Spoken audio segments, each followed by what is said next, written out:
नेपाल में राजशाही की वापसी को लेकर उग्र प्रदर्शन हुए हैं। शुक्रवार को प्रदर्शनकारियों के साथ हिंसक झड़पें हुई थी। आज हालात सामान्य हैं, लेकिन तनाव बरकरार है। सवाल कई हैं, क्या राजतंत्र की ये मांग नेपाल के युवा लोकतंत्र के सामने सबसे बड़ी चुनौती बनने वाली है?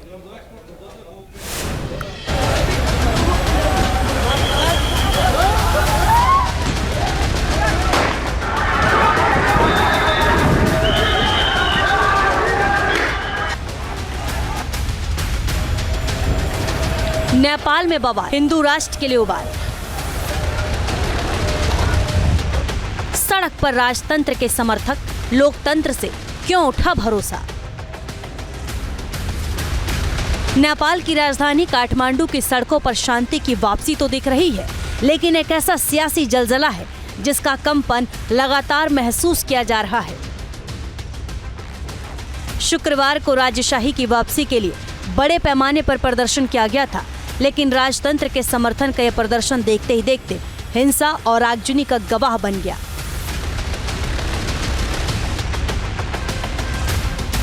पुलिस और प्रदर्शनकारियों में जबरदस्त भिड़ंत हो गई।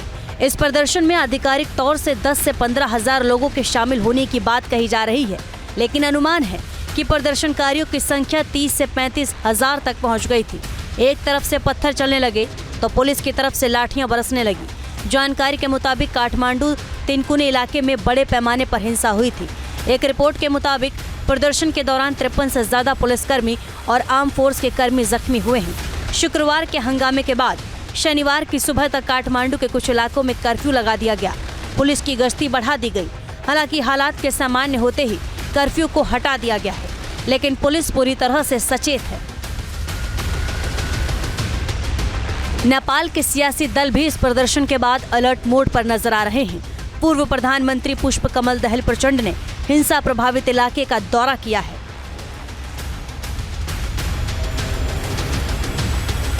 नेपाल में हिंदू राष्ट्र के सुबाल के बाद निगाहें पूर्व राजा ज्ञानेंद्र की ओर उठाई गई हैं।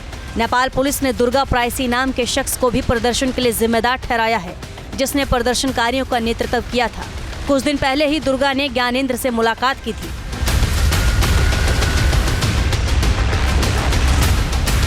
पिछले कुछ दिनों से नेपाल में राजशाही की मांग तेज हो गई है। खुद पूर्व राजा ज्ञानेंद्र की भी सक्रियता बढ़ गई है। 5 मार्च को एक बाइक रैली निकाली गई थी और 6 मार्च को पोखरा पूर्व राजा वीरेंद्र मूर्ति का अनावरण किया गया था। और 9 मार्च को जब ज्ञानेंद्र पोखरा से काठमांडू पहुंचे थे तो हजारों लोग उनके समर्थन में पहुंचे थे।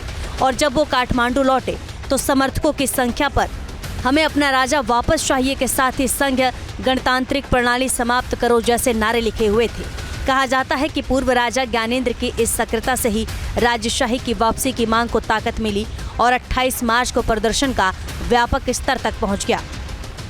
नेपाल के अंदर अनेकों ऐसे लोग हैं, अनेकों ऐसी शक्तियां हैं जो कि वहां पर लोकतंत्र को स्थापित करना चाहते हैं और राजतंत्र के विरुद्ध हैं।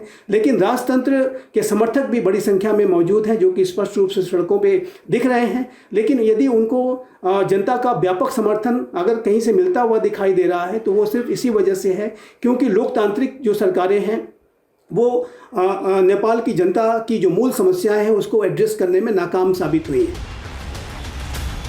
नेपाल की सत्ताधारी पार्टी के लिए प्रदर्शन गले की हड्डी बनता जा रहा है। कम्युनिस्ट पार्टी ऑफ नेपाल का आरोप है राजा विदेशी ताकतों के साथ मिले हुए हैं। दरअसल तिनकुने में हुए प्रदर्शन में सार्वजनिक संपत्ति के नुकसान के लिए पूर्व राजा ज्ञानेंद्र को जिम्मेदार ठहराते हुए उन पर 7,93,000 रुपए का आर्थिक दंड भी लगाया गया है। लेकिन एक हकीकत ये भी है कि नेपाल के लोग सरकार के रवैये से लगातार नाराज हैं, क्योंकि महंगाई से लेकर बेरोजगारी में कोई खासी कमी नहीं आई है और राज परिवार के प्रति सहानुभूति रखने वाले नेपाली नागरिकों की संख्या भी कम नहीं है। Team news nation. News nation अब व्हाट्सएप पर खबरों की ताजा अपडेट के लिए न्यूज़ नेशन के इस QR कोड को स्कैन करें।